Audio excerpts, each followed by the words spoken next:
Hi guys, I'm Naresh. Today I'm here to teach you parts of speech. आज जो हम पढ़ेंगे parts of speech पढ़ेंगे जिसको आप वर्ड्स ऑफ द आर्टिकुलेशन बोल सकते हैं। अब बात ये है कि ये 8 वर्ड्स जो यूज होते हैं ये किस चीज के लिए यूज होते हैं, सही है। ये यूज होते हैं डिटरमाइन के लिए, to determine the category of speech, या जो वर्ड्स के अंदर सेंटेंस के अंदर हम जो इस्तेमाल कर रहे हैं उसकी कैटेगरी को डिटरमाइन करता है। सबसे पहले हम आ जाते हैं नाउन के ऊपर।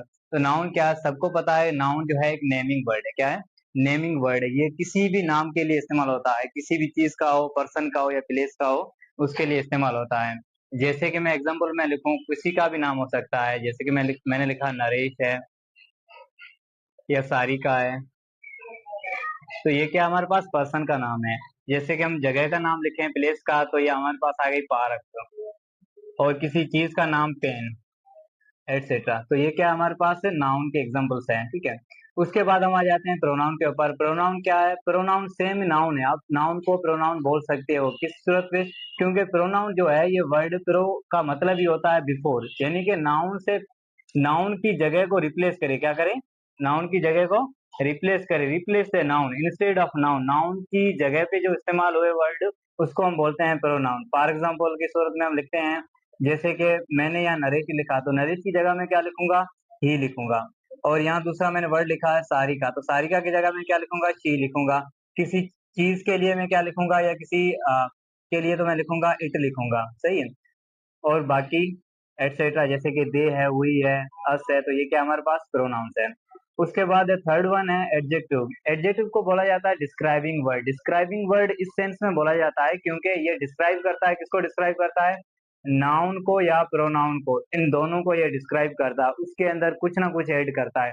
जैसे कि हम सेंटेंस में इस्तेमाल करते हैं ना, एग्जाम्पल के अंदर लिख ले हम, मैं कहूँ ही इज क्लेवर बॉय, ठीक है, तो उसके अंदर वर्ड मैंने इस्तेमाल किया क्लेवर। क्या इस्तेमाल किया? क्लेवर इस्तेमाल किया। तो क्लेवर क्या हमारे पास एडजेक्टिव हो गया, क्योंकि ये डिस्क्राइब कर रहा है किसको? नाउन को। नाउन कौन सा है? बॉय है। और प्रोनाउन कौन सा है? ही है। तो कौन सा बॉय है? ही जो है क्या है? वो क्लेवर है। सही। उसके बाद हम जाते हैं, जैसे कि नाइस है, ग्रेट है, एटसेट्रा, तो ये सारे क्या है? एडजेक्टिव के एग्जांपल्स हैं। उसके बाद हम आ जाते हैं वर्ब है। तो वर्ब जो वर्ड है उसकी माना ही है एक्शन, या किसी को हम बोल सकते हैं काम। ठीक है, जिसको बोलते हैं एक्शन वर्ड। एक्शन वर्ड के अंदर एग्जांपल हम ले, जैसे कि खाना है, पीना है, ईट, ड्रिंक, वॉक, एटसेट्रा। ठीक है, तो ये हमारा हो गया वर्ब या एक्शन वर्ड। उसके बाद हम जाते हैं एडवर्ब के ऊपर। एडवर्ब को बोला जाता है मॉडिफाइंग वर्ड।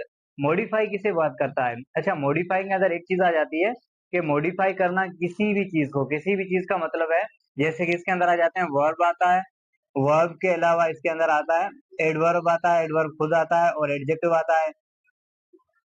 ये एडजेक्टिव हो गया हमारा। एडजेक्टिव के बाद जो है ये खुद एडवर्ब को भी मॉडिफाई करता है। जैसे कि हम एडवर्ब के एग्जांपल लिखेंगे, जैसे कि वर्ड है हमारे पास फास्ट। फास्ट जो है वो क्या है?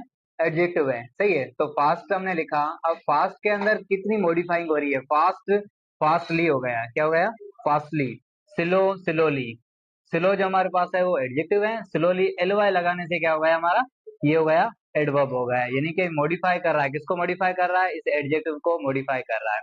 ओके। देन हमारे पास है प्रीपोजिशन। प्रीपोजिशन का मतलब होता है बिफोर द पोजिशन। ये शो करता है रिलेशन, किसके दरमियान रिलेशन? नाउन या प्रोनाउन के दरमियान जो रिलेशन होता है उसको जाहिर करता है। जैसे कि मैं यहाँ एग्जांपल लिखूं,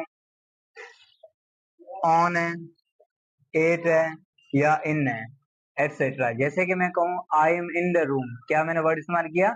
इन इस्तेमाल किया। तो आई जो वर्ड है वो क्या है? प्रोनाउन है। रूम जो वर्ड है वो क्या है? नाउन है। तो नाउन, यानी कि नाउन और प्रोनाउन के दरमियान जो रिलेशन बताता वो कौन सा वर्ड था? इन था। तो इन क्या हो गया हमारे पास? प्रीपोजिशन हो गया।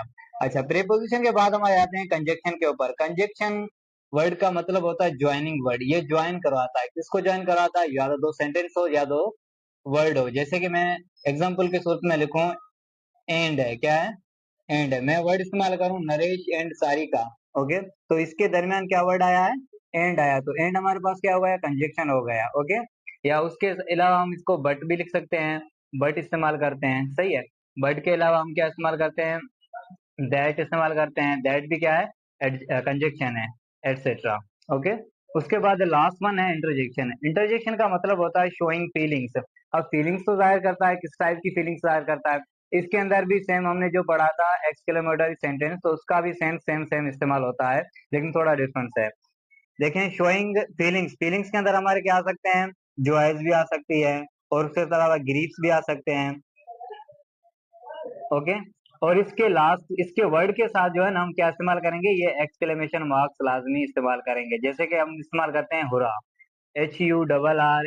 हुरा जो है हैप्पीनेस के लिए वर्ड इस्तेमाल होता है, और इसके साथ जो हम ये सिंबल यूज करेंगे, एक्सक्लेमेशन सिंबल्स यूज करेंगे। जैसे हम कहेंगे hurrah we win the match.